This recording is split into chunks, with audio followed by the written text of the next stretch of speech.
everybody. This is Colleen with Speaking of Spirits, and I've got my sidekick Tim. Woo! And Katie. Hi. And I got Mark on the phone. Yes, this is Speaking of Spirits mobile unit from Ogallala, Nebraska. Oh boy. Oh no. And Terrible. we also were doing a kind of a dual podcast today with Dkon versus the Dark. So Christian, take it away. I don't know why you guys would have that guy on there. He's terrible. She says she just likes your logo. But I am here, with my favorite paranormal team. The only team that I say with guts. Well, thank you. I think. Yeah, we have a lot of fun. We do. But we also take the work pretty seriously. You know, we get probably, I field, I don't know, maybe 5 to 10 calls a week on paranormal stuff. And I keep a lot of notes and, on stuff that's going on. And it's bananas. One of the things I found over the years is February is always our busiest month, which is weird. Feel the love. Wow. Yeah. Oh, feel the love. Yeah. So for my side of the call, I want to ask you guys, so let's say somebody needs your services. How would they go about contacting you? We have a bank routing number. You'll get an email from Nigeria. He's a prince. Yeah, so they can hit us up on Facebook. They can send us a message through Facebook, through Instagram. Google now, right? Through Google. We get a lot of calls through Google now. Instagram, Twitter, just about everywhere. YouTube. They can message us any which way. And the messages come in to me. I field them, and a lot of times I kind of divvy them out to the team or let somebody else handle them. But they can get a hold of us a lot of different ways. Yeah. All right, that's pretty cool. You know what I like about you guys is the fact that you guys are not the quick jumping the gun. There's a lot of teams out there. It's probably inexperienced too. Somebody calls and they're like, there I was the other day and I was watching TV and I swear the antenna, because I still have one of those old heavy TVs, and the antenna moved a little bit, and people be like, it's probably a ghost. We'll be there in 5. I like the fact you guys don't do that. No, and I remember the day when I had to hold the TV antenna, man. I was the antenna. Chew on this tinfoil. Yeah. Vintage. Definitely.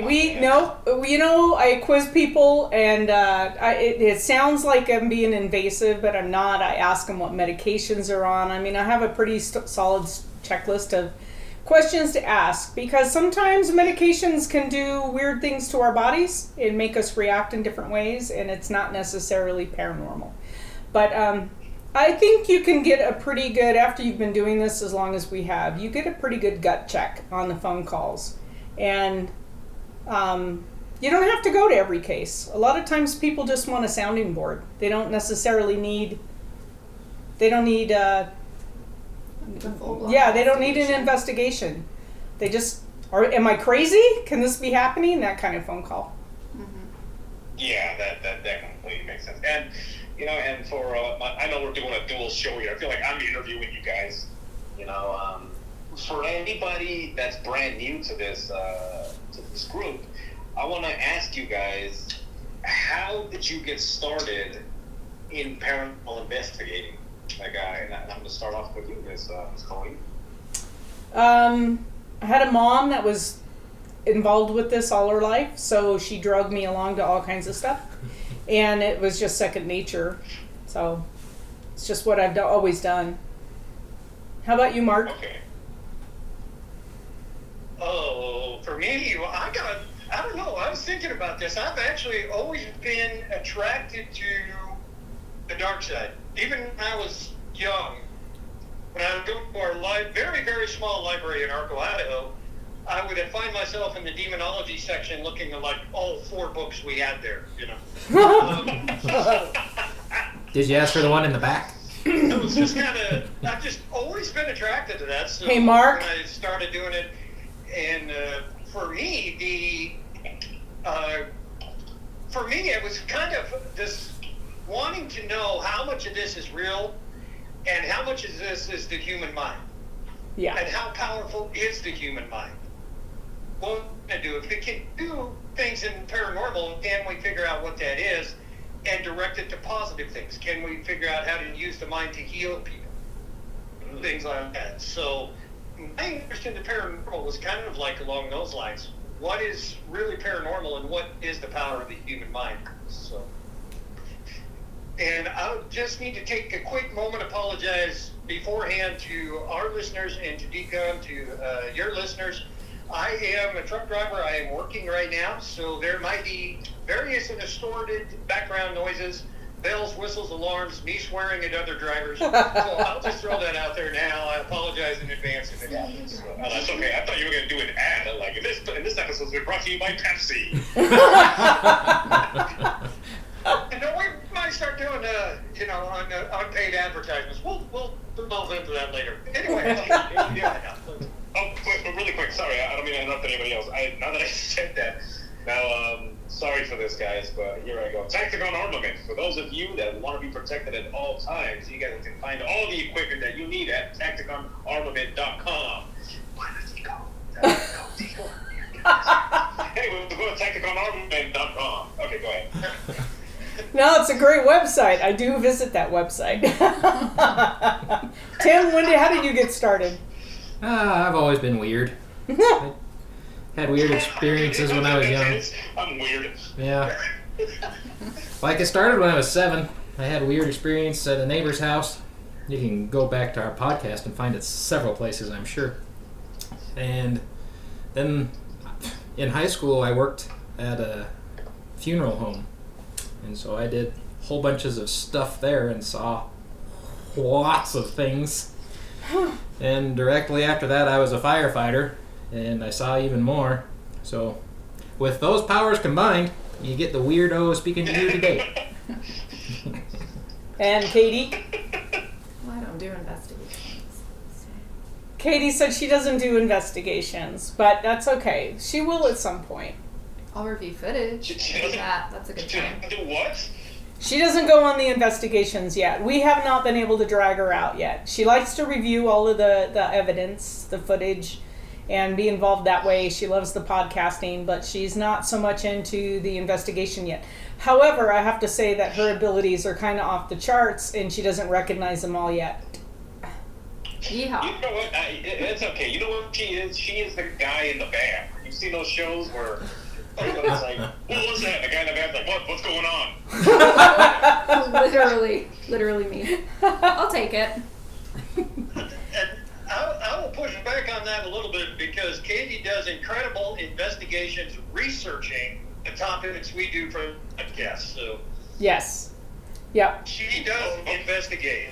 It's not out in the field. So Yeah. She's in the Ghostbusters. What was that one guy? The eye collects floors, and all that kind of stuff. yeah. Forget that. That's who she is. Well, That's improbable. we'll get her out on an investigation at some point. She's just taking her time warming up to the idea, that's all. But Oh yeah, I mean that's really smart. I mean it's best if she understands what's going. She doesn't want to just rush in like a lot of these people, a lot of these dummies do when they rush into a situation and they Like fall Tim. down a hole in an abandoned house, or they go home and they can't Like sleep a because really something followed them home. top-heavy toddler. Just Yeah, So like we- Tim. like Tim. No, we do, we don't always do a walkthrough before an investigation, but a lot of times I've talked to the client a few times, so I have a pretty good feel for what's happening. But, you can get some scary stuff. Mark, you remember the time we had a gun drawn on us? Remember that? Well, it wasn't necessarily on us, but it was on our client, but we were there. I haven't heard that story. Yeah. That is wild. So apparently there was some kind of misunderstanding over a drug deal. Ah, wonder what that was. Gee. Yeah. And that's why she asks about drugs always in the phone call. Are your medicines? And Mark and they're like, you're not my normal drug guy.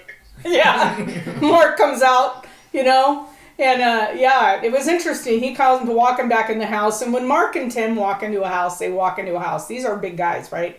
Mark comes walking in the house, and he goes, "So there's guns." I was like, "Oh boy." Oh. So yeah, there's just you never know what you're getting into, so I always caution people. There's a million paranormal groups out there now. They spring up constantly. They rush out to every investigation because they're just go go go, and take your time. Take your time and research the situation. I mean, I'm looking on Google Map. I'm driving by the location. Is it sketchy? We're not going. There's nothing worth our safety.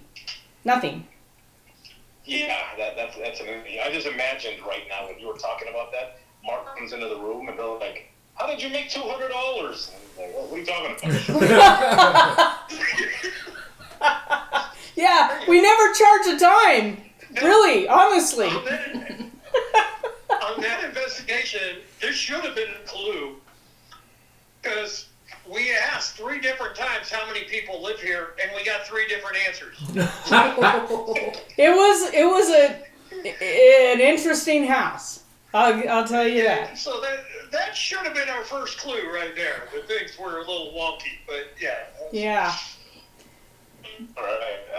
Okay. I got a question. I know that last time I was on your guys' show, we talked about witches and El Salvador and all that kind of stuff, and the superstition of the country, and how, like, for example, I'm just going to throw this out there before I ask the question I want to ask. Like, right now, there is still a bounty on a witch from, like, the 1800s named Juana Pancha, and she even has her own hill. This is the hill of Juana Pancha. She turns into a monkey, and she'll go and attack people, and she has the ability she can fly, she can do all these things, and then people don't actually go near that site at night because they're afraid that this witch is going to come in and either eat their children or cast a spell on them. So there's still a bounty on here. So if you guys are feeling brave, you guys can actually go to a place called La Union, find a cave, and go in there, and good luck. How much is the bounty? Yeah. How much? We'll talk later. Yeah. The government's actually paying the bounty. Oh, really? It's crazy. The government wants this witch terminated. So just to show you the superstition. But the question that I had from you guys is, I was watching this documentary, and I watched several documentaries on this topic, but one of them is basically it's about poltergeist, and there's always a teenage girl in the house. Like, how much of that do you believe is an actual noisy spirit? Or how much of it do you believe it may be this teenager with the hormones and undeveloped, powers or telepathy, and you know what I'm trying to ask? Yep. Oh yeah. So Teenage girls can whip up a frenzy of paranormal activity unlike anything you've ever seen. Yes. why do you think that is? I mean, they're evil. Pretty much. Well, that makes sense. I think. Go ahead, Mark. I was going to say there could be a couple of things here. First of all, a lot of entities, for lack of a better term, will feed off of emotion. The more emotional humanoids are, the bigger our energy field is around us. Mm-hmm. And again, for lack of a better term, a lot of entities will use that to feed off to strengthen themselves. Okay. And so teenage girls, being highly emotional, have got a very strong energy field around them. So it's quite possible then that just by being that emotional, creating that strong of an energy field, they could be attracting something without knowing it. Or another thing is that they could bring something in that gets enough energy from being around them that it can start moving things, that it can start doing things in the house. Yep. Things like that, so. Yeah, and then get a house with more than one teenage girl. And Tim. And Tim soon. And then it's like exponentially active because of all of that emotion going on. But yeah, I think the draw is really attractive to spirits and entities, to be attracted to that, that energy that they're throwing out into the universe. And then what if the kid has abilities? Then that's even higher. I mean, it's so poltergeists generally, once they're developed, it's incredibly difficult to get rid of them. Something like that amount of energy. And for the record, my daughter's turning 13 next year, so that'll be fun. Oh, Yeah. That'll This be year. fun. This year. year. Oh crap. It's coming This up. year she'll be 13. Yeah. So it's difficult. Mark, you were going to say something? Well, yeah, I was going to throw out there, kind of dovetail what Pauline was saying. If we have a teenage girl who has abilities, and if their energy gets to a certain point, they can actually release enough energy that will start moving things in the house. They can actually release energy that can slam doors or move things or something like that. And they don't even know they're doing it. Right. And that's why I'm I remodeling imagine my that would be studio. scary. And yeah, and then when that happens, then yeah, that's scary and disturbing and unsettling, and nobody knows what's going on, and yeah. They blame Dad. It's like, all right, you need to do something about this. Yeah, and then, and then you've got stuff flying around or doors slamming on top of an upset teenage daughter, and it's just highly emotional for everybody. It just kind of, yeah. Feel like I should be Creates taking a scene notes. at that point. Yeah. Anybody else with a in on that? No, Katie's not there yet. She will be in 10 years. Yeah. So Halfway already there. Yeah. Jax. 2-year-old to wait. Yeah. But so it can be a really traumatic thing for the whole family, and when we get into situations like that and we're working with the family, the biggest thing we tell them to do is y'all got to meditate. You got to figure it out. Do yoga, do something, but you need to start bringing this energy level down to a more calm. And that's really hard to do, but honestly, as a family unit, you got to start working on bringing that level down to a level of calm, or nothing will change. And it's difficult. Yeah, and again, going back to what I believe it was Mark that said it, how powerful is the mind? I mean, if you tell somebody like, well, you need to start doing this or do that, and that could be enough to, bring enough calm that it could, not stop things, but maybe minimize them, right? Yeah. It's minimizing, but it's also minimizing through education. Yeah. And like Colleen said, we used to get a lot of phone calls, and I'd get phone calls, and sometimes just talking to people, and they'll be, hey, this is what's going on, and I'll say, oh yeah, that's fairly common. I've heard this many times, and just educating people, letting them know, that what's going on helps. And so if they've got a teenage girl who maybe had power, maybe not, just being a teenage girl, if we could come in and kind of explain this, and now they have something that they can hold on to that makes sense, that explains a lot of things. So, maybe it's not a poltergeist. Maybe it is something else. So, Yeah.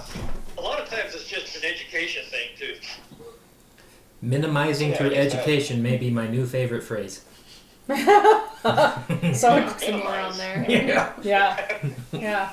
Well, maybe it'll change once you get back. I think that's probably one of the hardest things as from a team aspect to deal with is we can be called in and we can give the client our knowledge based on our cumulative knowledge, right? Our years of experience, and we can give them guidance and suggestions on what to do.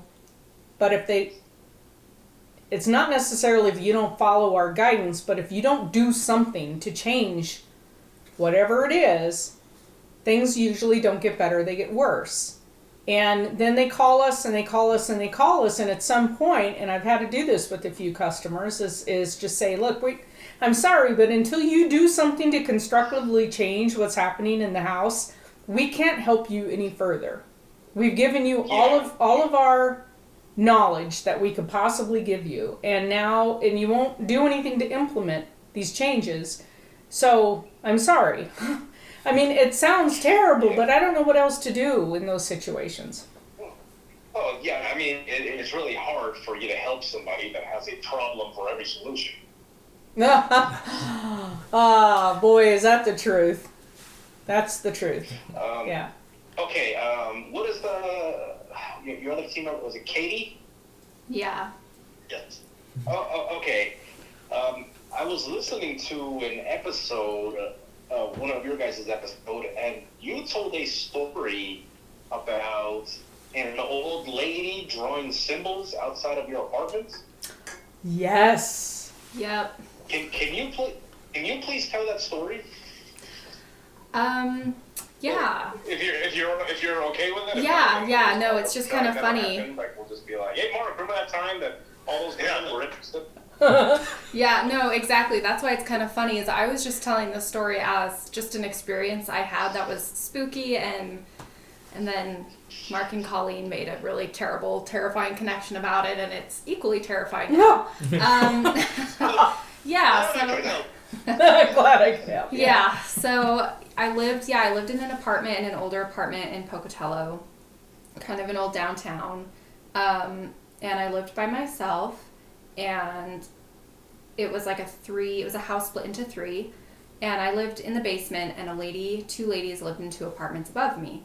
And that summer I bought a pack of tarot cards from a thrift store. Don't ever do that. I've made a mistake for you. And I packed them around, and I packed them to Pocatello with me, and I never used them, but I had opened the pack and stuff. Anyway, my apartment just started to feel really dark and just kind of heavy and kind of creepy. And even when my friends would come over, a lot of them wouldn't come back. And I had never mentioned to them that my apartment felt like spooky or dark, but a lot of my friends wouldn't come back. And then the lady upstairs, what I thought was a lady upstairs, was in the middle of the night, she'd be running back and forth, and you could hear it. So she was just like running back and forth across the apartment. She would be like grunting. How old was this lady? I'd say she was in her 60s, but like physically she was not well. Like, it's not like she was like, Running. Yeah, So she wasn't even power walking around the block. Sprinter. Yeah, no, and she wasn't even like, I don't even think she could power walk. Like, she wasn't in that great of shape, poor thing. But Bless her heart is the phrase. Bless her heart. Bless her. And it was weird too, because when I first moved in, she was really sweet. She really liked me. I tend to attract old ladies, like they like me. Anyway. What a coincidence. Anyway, as time went on, she got really like angry and like mean. She would like, one time she chased me down the sidewalk because I left a candle on to go get stuff out of my car. So she got really mean. But anyway, she'd run across the apartment. She'd be screaming and like grunting. I actually called the police for a well check one time. I was actually really concerned about her. And she would run down the stairs to my outside door. It was into like a common area in the basement. And she would like be kind of like pushing her body against the door and like grunting and stuff. And all of this died down as soon as I got rid of the tarot cards, go figure. But I just thought the lady was weird. And then Colleen and Mark were like, hey, are you sure that was your lady neighbor? Yeah. I was like, oh God. Not thinking I don't think that was the lady. Yeah, so that was Yeah. my experience in a nutshell. Very Yeah. scary. So as I was hearing that story, I was thinking the same thing, because I was listening to you tell that story, like, yeah, it was an old lady, she was running back and forth and throwing her body, and I was like, wait a minute, what? An old lady was running? I was like, I don't think it was the old lady. No. Secretly a UFC fighter, little Yeah. did we know. And then her head turned all the way around. Seriously. She sounded like She a had a wild fondness for animal. pea soup. Yeah. Yeah, oh my God. And then she drew stuff on the sidewalk outside her door and my door, and it was a bizarre experience. Well, what do you mean? Like, what did she draw? I can't remember exactly, but I remember she would cover, like, the sidewalk was in squares, so she would decorate each square, and she would do a lot of, like, crosses. I feel like that's a lot of people turn to crosses when there's like activity. So there were like a lot of crosses, and then there were just almost like sigils kind of, but very simple ones, and then things that were like oh, and then what she did is she did that in front of her door, and then in front of my door she just drew a bunch of X's. No. And I was like, oh god. X marks the spot. Yeah. Yeah, kick here. Yeah, exactly. It was like very, yeah, and that was like when she started like chasing me down the sidewalk. So it was real fun. I got rid of the cards, and then I moved out shortly after. I just wanted to make sure that people know, were drawing symbols and not Kilroy was here. Yeah. It's unfortunate that we can't stake certain people. I'm just saying. Because I think if we could have staked her, she would have just gone up in a ball of flames like you see in most movies. But yeah, something was weird. That is strange. I've often felt I was born 200 years too late. I know, right? Just adds to it. Have steak, will travel. Yeah. Well done, please. Here's a funny comment. It's not funny. So I've been really getting into a lot of the folklore from El Salvador, and because growing up you hear all the witch stuff and don't go down this road. There's a witch there. Don't travel at night because the hellhound will kill the cadejo will come and it'll maul you and all that kind of stuff. So I was like, you know what? I'm gonna get back into this kind of because I heard these stories growing up. So I started getting back into. There's a place in El Salvador called Izalco, which is a Pipil language. It literally translates the land of the sorcerers, and apparently in that place, like people that are sensitive, they go in there and they feel like overwhelmed. Their senses are sparking things. Some of them will feel like their head is about to explode. Some people get extremely nauseous, because it's just how much is there in that place called Izalco.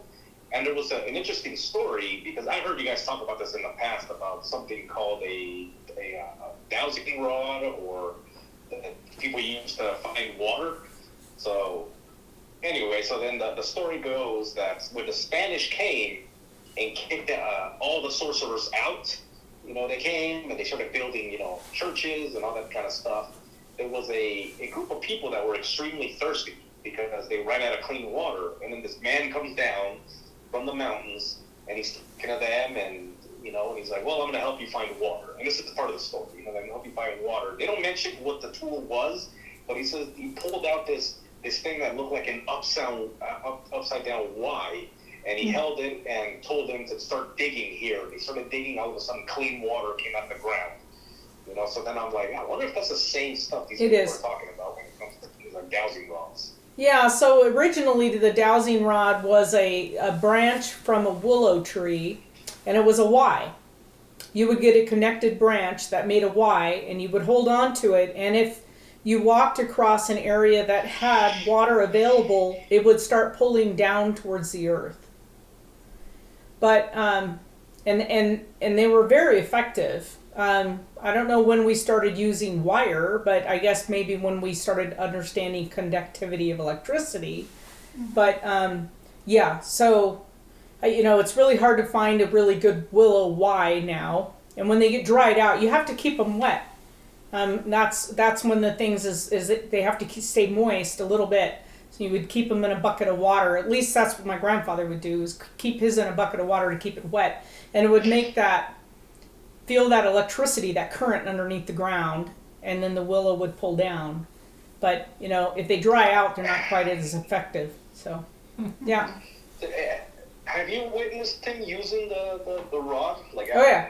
And I used him here on my property. Yep. Really? How does that work? Well, I found all of my buried underground cables, all of my electric, like from the house to the barn. I can walk across anybody's property and find either water or electricity. It's pretty easy. Yeah. And you just walk with it, and you say it starts pulling it down, and I use two separate rods now. I use two different wires in my hands, right? And so they cross. So they start crossing when that field gets really strong. So it's the same technique, a little bit different rod, but yeah, you can use any wire, coat hanger, doesn't matter. It's cool to watch. Have you tried to find a coat hanger recently? Yeah, I just bought them. Really? Like real wire ones? Yeah. I take it all Amazon has everything, Tim. back. Oh, okay. Amazon has everything. So, Build your own dowsing rod. so you think you use a dowsing rod for the old TVs instead of using the coat hangers? Well, we used coat hangers for our old TVs. I'm gonna say that's. We couldn't afford rabbit ears. We were a broke family. All of our money went into airplanes. So, I get that. I'm not sure that sentence quite works either. well, no, they were old relic airplanes that my dad would drag home, and so we never had any money. Yeah. So, Okay. I'm glad you mentioned the airplane. I'm gonna stop you right there. Can you tell the story? Was it your mother that told your father not to go on a plane or something? how many times did she do this? So my dad was a test pilot. Like I said, we had relic airplanes. He would drag home airplanes from the Arizona boneyard in pieces and rebuild these things. Now, he was an exquisite airplane builder, I have to give him that. And he would rebuild them and fly them and sell them. And that was always a source of income that we had coming in. But not a lot of income because he never knew their value, really.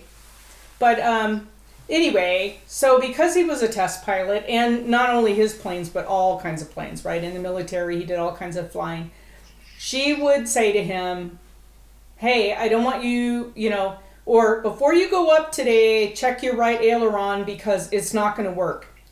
So he'd go out to the airport and do the pre-flight. Sure enough, the right aileron wouldn't work, and so he'd fix it before they'd go up. Or no matter what you do on your pre-flight, when you land, look for grass. Your landing gear is not coming down. Sure enough, landing gear wouldn't come down. They'd have to make a grass landing. I mean, it was just this constant.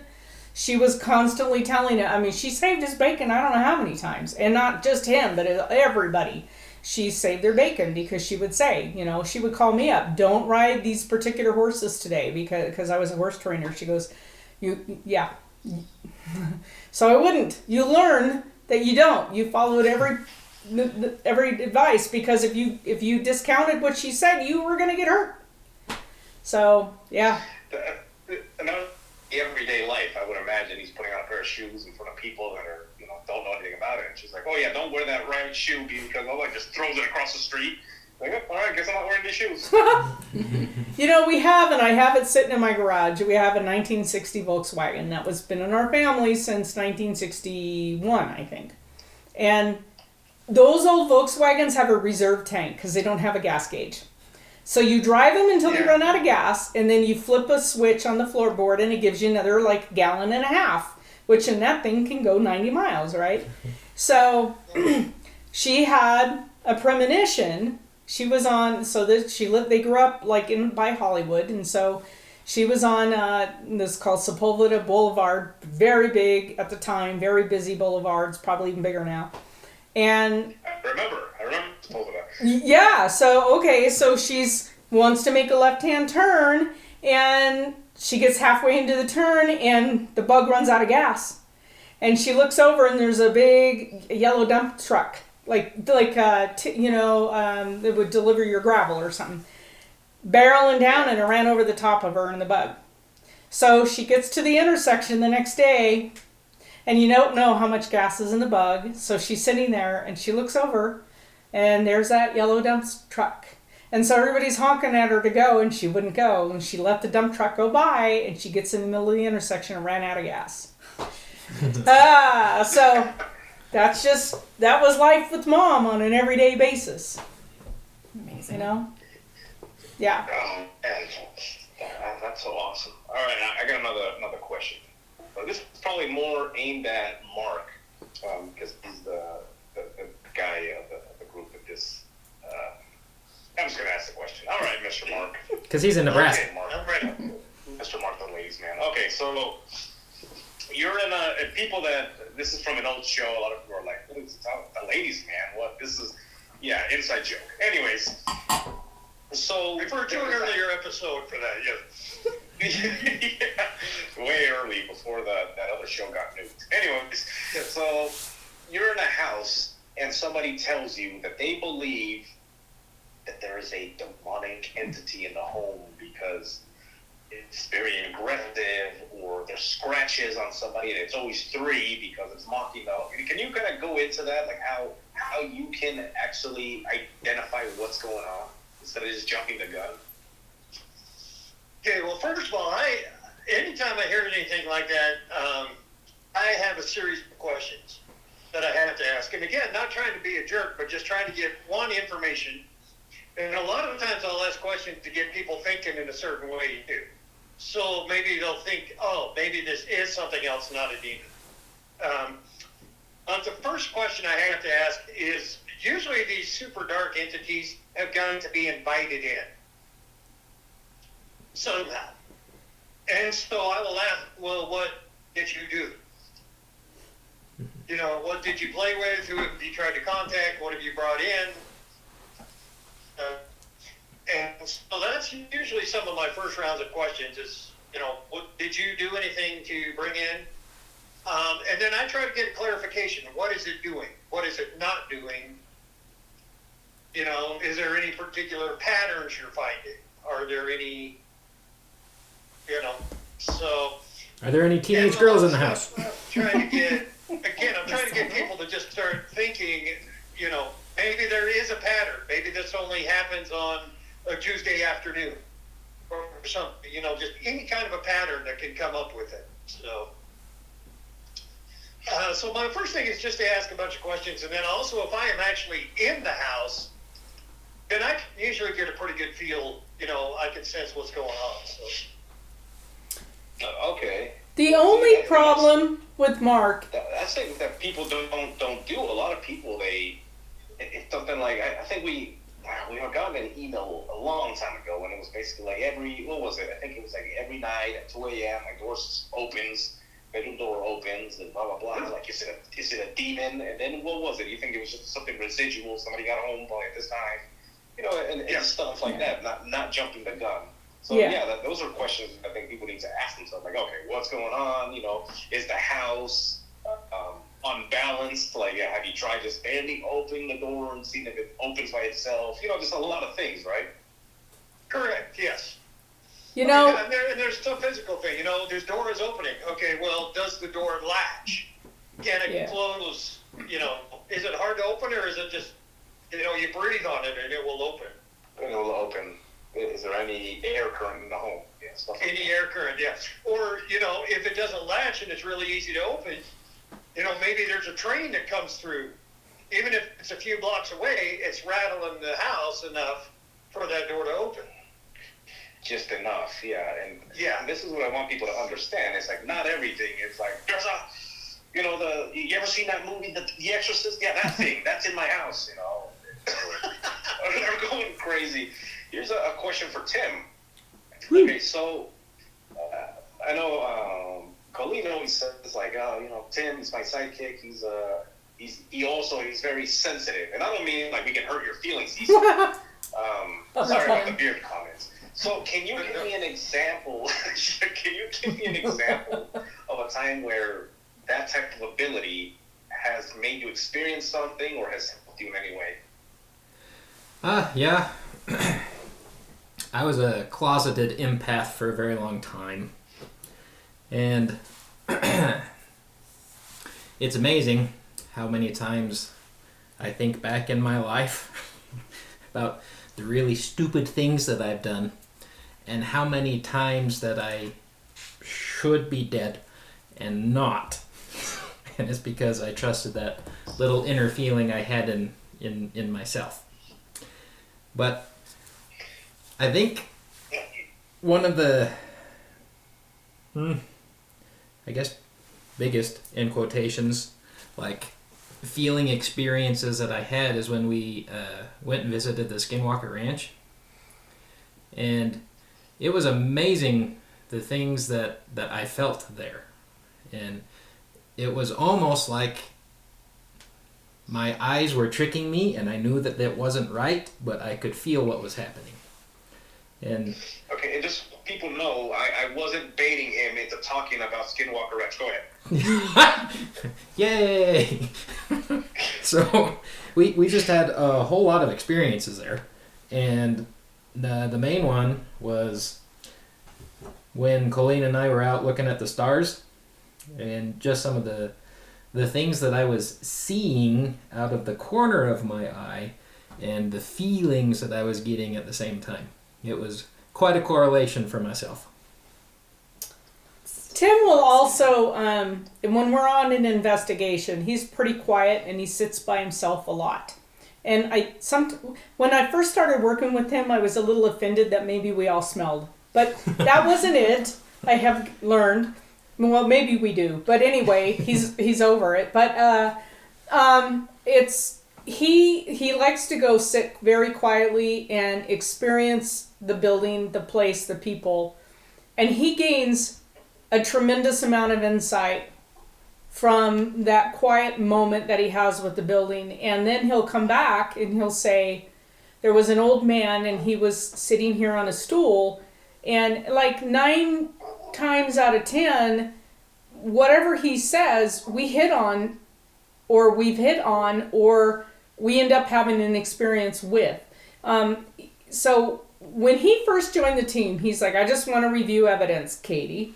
I don't want to investigate. Okay, that's fine. And then, boom, he was in on the investigations. And then it's been like, he's really valuable because that insight he brings to the team. You know, I'm busy setting up. I'm busy talking to the clients. I don't have a moment to breathe. He can go off by himself and be quiet, and he can bring back all that information. And when we go somewhere, I try not to give the team the information I have. I'm working with, most of the time, not all the time, I'm working with the client. I'm figuring out what's going on, what have they experienced, what have they seen, and then I don't tell the team that because I want them to go in and have their own experience and tell me what information they're getting. I don't want them that prejudgment of going in and saying, okay, well, the kitchen door is always opening. I don't want them to know that, because if it happens, I want it to be organic. And Tim is really good because he'll go in excuse me, and he'll have these experiences, but he keeps it to himself until about halfway through the investigation, and then he comes back and he downloads all this stuff to us. And it's kind of phenomenal how much, I'd say almost every time he's right. Yeah, every time. Take that. Yeah, every time. Yeah, so take that. No, he is. You know, Tim is very, and I'm going to say it, he's very, he downplays a lot of how sensitive he is with a lot of things, not hurting your feelings. I'm not going to make fun of the fact that you used the word that you were closeted. But I'm talking about like his what would you call it? Being sensitive to a lot of things. It's almost like he downplays a lot of it. I understand that he did work like EMT work. Am I correct, or am I mistaken? He did a lot of like firefighter stuff and all that kind of things. Yep. Right? Yep. Lots of it. So you need a strong gut feeling to not end up also in the back of the ambulance with the people you're trying to help. Am I correct? Like you're like, this doesn't feel right, or I don't want to do. I don't think we should do that. You know, and I think that you're one of those guys that is able to tell people, like, you know what, guys, this doesn't feel right, or am I mistaken? Oh, you're right, and it's why I demanded to drive quite a bit too. You know, the thing with firefighters and cops, EMTs, all of these people who do first response, it's, man, that gut is going to save your life. I'm not a first responder. I'm third responder, I guess. I respond to hazmat stuff, but it's after the first responders get there and clean up all the bodies, and then I come in and clean up all of the environmental stuff. So, but my mom and dad were both cops, right? So that gut is what keeps you out of trouble. And going into a building and getting that hinky feeling, or just that feeling like this isn't going down right, that will save your life. I don't know how many times. This is not right. Slow down. This is not right. You know, and Tim is an empath, and he's just figured it out that he's an empath, and he's learning. He has to learn now how to block and shield, because that empathic. Since we came back from Skinwalker, the things that he has figured out about himself has been, now he's got to figure out how to control it, because whatever it is down there in that vernal basin, I talked to Caleb, who was he's the security on the ranch down there, and they call it the hitchhiker effect. That's what they've coined at the Skinwalker Ranch. I've heard it. Yeah, when you go down there, you bring things back with you, and Tim and I both brought things back with us, and we've podcasted about it. It's kind of a crazy phenomenon, and with Tim, it's developed this empathic ability exponentially, and now he's got to learn to control it. And that's what anybody who all of a sudden realizes, oh my God, I'm a medium, I'm an empath, whatever, I'm a psychic. Learning to control it is a big deal. Mm-hmm. Katie and I were texting about, weren't you and I texting about controlling how to not drag something home or something? So I think it was you and I, or maybe it was Susie. But I was talking about the head coverings, is what you and I were talking about. Maybe. For protection. Oh, head coverings for protection, yeah. And how do you not? And I said, I'm just too mean. I'm too mean to bring things home with me. And she's like, you're not mean. I'm like, oh yeah, I am. I don't allow things to come back here with me. I just don't. It's like, nope. I leave it at the door. Imagine Tim in the car with a tinfoil hat on. Yes. Mark has that on every day in his diesel. Yeah. Just in case. Yes, tinfoil hat. That's just to keep the government out, though. Steal your routes. Double. That's top secret information right there. How I get to where I need to be. Yeah, so don't ask. Yeah. By the way, you can't hurt Tim's feelings. I was gonna say you can't hurt Tim's feelings. I've tried, so don't worry about that. It's part of his training. He's secretly learning kung fu. If Tim was a black belt, we'd all quake because he's such a big guy. Just like Mark. Yeah. Well, but we all know what a monarchy is. Never mind. Anyways, one last question. How is it that, yeah, see, Mark, you're going to. Anyways, one last question is, for someone who believes that they might, like, have some kind of ability, what would you recommend? Like, for some, like, it doesn't matter what it is, you know, whether, unless you're a fire starter, you know, or anything like that. But somebody that's like, I think he is, like, how would you, and I'm mostly talking about, like, teenagers, like, how would you coach them into either developing or into leading? Like, I don't know. Yeah, I don't even know what I'm trying to say. You know what I mean? You know what I mean? Yep. Mark, why don't you take that? So, what is your advice? I'm going to ask each one of you. Katie, if she wants to talk, if she wants to just draw sigils. Katie. Well, no sigils, but for me, I think the biggest thing, I mean, protection plays a big role in it, which we've talked about, but the biggest thing is don't ignore it. Don't try to push it away. It'll only bite you in the ass later. Like, it's there whether you want it or not. If you push it away, it's going to come back bigger and stronger, and it's probably going to scare you. So just embrace it. Yep. Mm-hmm. I would say that you have to learn yourself, and you have to be able to live with yourself. And so whatever that takes, people have been throwing meditation at me a lot lately. And I'm trying. I'm probably the worst meditator there is. They say you're supposed to sit back and let your thoughts go by like clouds or something. Apparently I don't have clouds.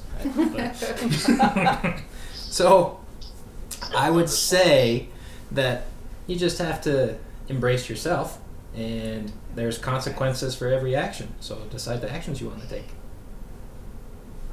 Mark? I would say find somebody that you can talk to, either like a member of a paranormal team like us, a psychic, somebody that you can trust, and just try to get an identification of what your abilities are, and then research it and learn it from there.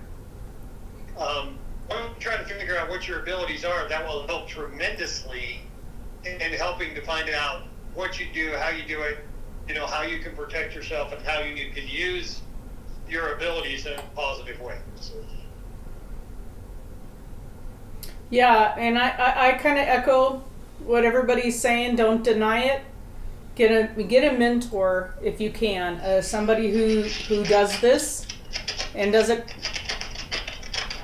frequently. Or find it. If you think you have medium abilities, try to find a medium that you can talk to. But don't try to deny it, because they usually rebound. The more you try to bury it, Yes. the harder they come back. All right, Yep. that makes sense, and I think we're ready to close the show here. So, where can they? I'm gonna do my outro, and you guys can do your outro. Does that sound good? Yep. That Okay, sounds good. I'll do my outro first. So, you guys can find this show if you guys enjoy it on Spotify, Spreaker, YouTube, iHeartRadio, all that fun stuff, and we now have merch. So if you guys head on over to the YouTube channel, click on merch, and then you guys can have anything from you gotta pay for it, obviously. Anything from shirts to hoodies, the case for your phones, for your the big brick phones that one guy had on the beach in that one movie. I don't remember what that was called.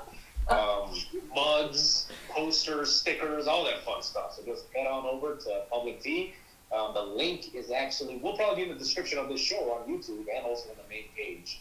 So remember, guys, just because you're paranoid doesn't mean we're not after you. Now you guys go. Mark, take it away.